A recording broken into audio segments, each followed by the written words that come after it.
அதிமுக பொதுச் செயலாளர் எடப்பாடி பழனிசாமி டெல்லியில் இன்று முன்னாள் அமைச்சரும் விடுதலை போராட்ட வீரருமான ராமசாமி படையாட்சியின் 108வது பிறந்த நாளையொட்டி அவரது உருவப்படத்திற்கு மலர் தூவி மரியாதை செலுத்தினார்.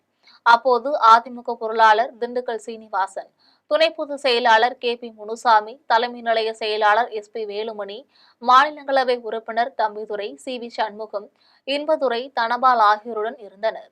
டெல்லியில் எடப்பாடி பழனிசாமி குடியரசு துணைத் தலைவர் சி.பி. ராதாகிருஷ்ணன், மத்திய உள்துறை அமைச்சர் அமித்ஷா ஆகியோரை சந்திக்கிறார்.